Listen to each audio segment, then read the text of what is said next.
All right, hello SEC West fans. I'm Rick. I'm here today to talk to you about the LSU Florida game coming up. I had a Florida fan that was going to show up, but he bailed on me, so I had to do the show. I've got an Alabama fan and an Ole Miss fan coming in about 30 minutes, and we're going to do a show. Hopefully, they get into it and tell us who's going to win and all that, give their analysis from a fan perspective. We're not experts. We're just all armchair quarterbacks having some fun. Anyway, if you want to email us, here's our email again: secwestdudes@live.com. We pulled out a close game in Georgia, and I'm not too impressed about that because Georgia's got a lot of other losing left to do this year, so I'm not going to hang my hat on that. What I want to talk to today about is the stats and the intangibles. The intangibles are something why I created this show, because nobody likes to talk about them. The first thing everybody's been talking about this game is Tebow going to play? I don't think he is because he got a major concussion.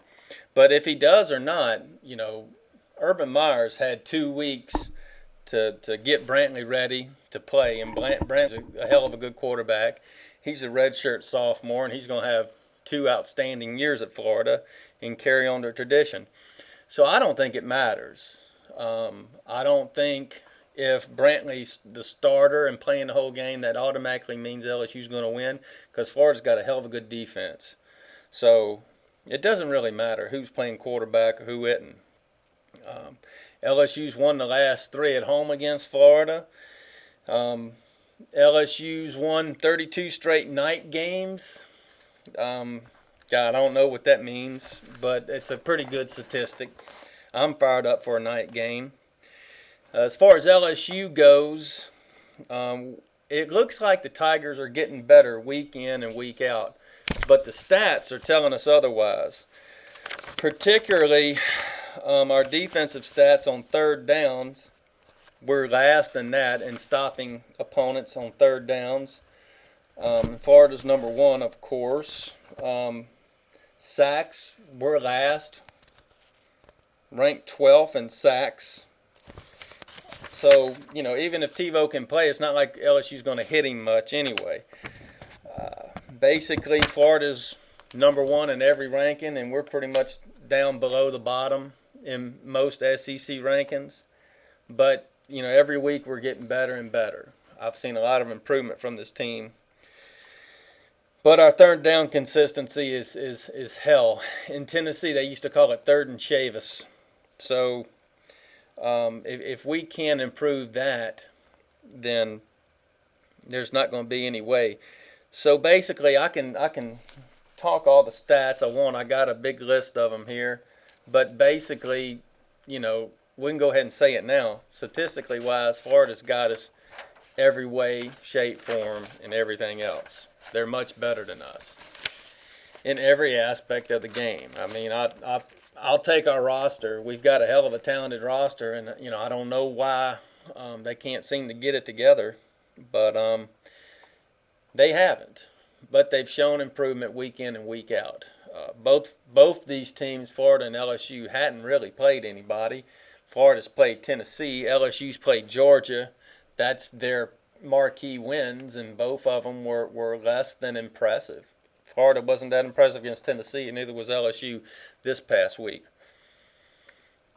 So what about the intangibles? This is what I think is going to be the key to the game.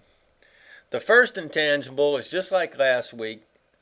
LSU's ranked number 4, but they're not going to be full of themselves. They're not going to be like an Ole Miss and a Cal team ranked number 4. The reason why I say this, because these kids, they all watch TV, they all look at the internet. The only thing everybody's been talking about this whole week is how Georgia got robbed on some celebration penalty. What they didn't tell you is that Charles Scott got one too. It's just that we got a guy, Trenton Holiday, that took the ball and made something with it. And if Charles Scott would have had that ball, that last touchdown, that 33-yard touchdown he ran, if he would have ran that one from their 5-yard line, he still would have scored. So,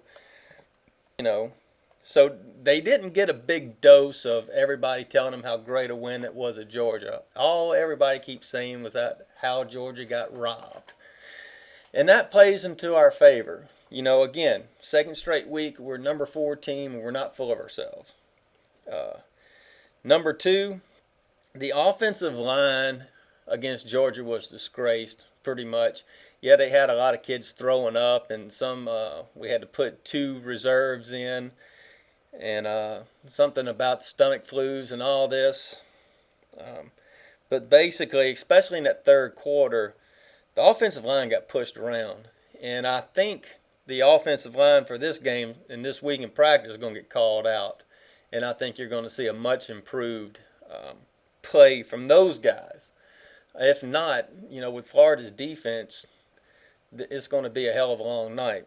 Because regardless of what people think, if I was looking at Florida and had to take either their defense or their offense, if I was going to make my star team or my NCAA team on some video game, I would take their defense over their offense. That's how good their defense is. The third intangible I see was just like last week. LSU was embarrassed against Florida last year. So much. It was a disgraceful performance. I think you're going to have a lot of kids wanting to prove themselves. And I think you're going to see a bunch of kids playing 4 quarters. So that's the third intangible, that redemption. And I wouldn't call it revenge so much as I would call it redemption for themselves. Maybe they're not too mad at Florida, but I think they want to prove it to themselves that last year was an anomaly and that they can play much better against this top-ranked number 1 team in Florida. And another thing, that LSU night game, I don't like to put too much stock into home field advantages. I've seen LSU, I've seen us be as loud as we could be, and other teams that just fueled their fire. So I don't think, it's as big as an advantage as most of your LSU fans think. But I do think having a night game in Tiger Stadium is going to help us. I think. So anyway, with the way the offense improved, and they did, the defense improved a lot. Both these units seem to be improving week after week. I think you're going to see that improvement continue. And I think at the end of the day, people are going to look at the offensive line at LSU after this game and say, wow, where did those guys come from? And I think it's mostly because they got called out against Georgia. So with all the intangibles in mind, again, I'm going to pick LSU. At least take the spread if I'm a betting man. So I would take the 9 points. But, I'm not too sure about this one, but, I've got to make a pick. So with those intangibles in mind, I am. Another intangible that might go against us is Urban Meyer might look at this game and use it as a personal challenge because he's never won in Tiger Stadium. He hasn't played that many games in Tiger Stadium. Plus, another intangible is that Florida had a week, they had a week off. They're going to be rested and well prepared and ready to go. And like I said, old Brantley's had 2 weeks of practice. So he's going to be ready. So, but you still get, if Brantley's the starter, there's still that outside shot, and it's a pretty good shot, that his first experience as a starter is going to be a nighttime game in Baton Rouge. And that might work in our favor. There's a possibility, but I'm not going to assume it. So anyway, based on the intangibles, I'm picking LSU. My last intangible is because it would make for a screwy weekend and a number 1 team would fall. So that's my pick. I'm not too sure about it, but that's my pick anyway. At least take LSU in the 9, and we'll see what happens. Hopefully I'm not back here next week eating crow. Y'all take it easy, and we'll see you in about 30 minutes for the LSU-Alabama show.